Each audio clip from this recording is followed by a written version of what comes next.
Hello guys, ഇന്ന് എൻ്റെ glucose ടെസ്റ്റാണ്. അപ്പോൾ രാവിലെ തന്നെ കഴിക്കാതെ പോകാൻ പറഞ്ഞിട്ടുള്ളതുകൊണ്ട് എല്ലാം റെഡിയാക്കി വെച്ചിട്ടുണ്ട്. ഫയലും ബാഗൊക്കെ എടുത്തിട്ട് അങ്ങനെ ഇറങ്ങി. പേടിയുണ്ട് കേട്ടോ, ഛർദ്ദിക്കുമോയെന്ന് എല്ലാവരും പറഞ്ഞിട്ടുണ്ട്, ചിലപ്പോൾ ഛർദ്ദിൽ വരും. അങ്ങനെ ലാബിലെത്തിയതിന് ശേഷം വെയിറ്റ് ചെയ്യാൻ പറഞ്ഞു. രജിസ്റ്റർ ചെയ്തിട്ട് ബ്ലഡ് എടുക്കുമെന്ന്. ആദ്യത്തെ ബ്ലഡ് ടെസ്റ്റ് ഫാസ്റ്റിങ്ങിലായതുകൊണ്ട് പെട്ടെന്ന് തന്നെ അവർ ബ്ലഡ് എടുത്തു. ചെറിയ വേദന ഉണ്ടായിരുന്നു. എന്നാലും കുഴപ്പമില്ല, ഇനി എടുക്കാതിരിക്കാൻ പറ്റില്ലല്ലോ. അതിനുശേഷം അമ്മ ഗ്ലൂക്കോസ് കലക്കി തന്നു. അതും കുടിച്ചിട്ട് OPയിൽ പോയിരിക്കാമെന്ന് വെച്ചു. ഒരു ആൾ പോലും ഇല്ലായിരുന്നു. ഞങ്ങൾ രാവിലെ വന്നതായതുകൊണ്ട് ആരും ഇല്ലായിരുന്നു.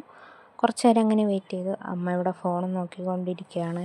പിന്നെ വീണ്ടും ബ്ലഡ് എടുക്കാൻ പോയി. അപ്പോഴേക്കും നല്ല തിരക്കുണ്ടായിരുന്നു. അത് കഴിഞ്ഞിട്ട് കഴിക്കാൻ നല്ല വിശപ്പുണ്ടായിരുന്നു. കഴിക്കാൻ ഇറങ്ങി. കുറച്ച് ദൂരം അങ്ങോട്ട് നടന്നത് ഒരു ഹോട്ടലിൽ കയറിയായിരുന്നു.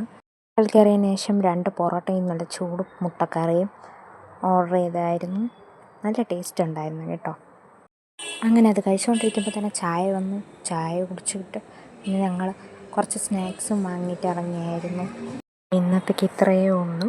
ഇനി മറ്റൊരു വീഡിയോ ആയിട്ട് കാണാം. ടാറ്റാ.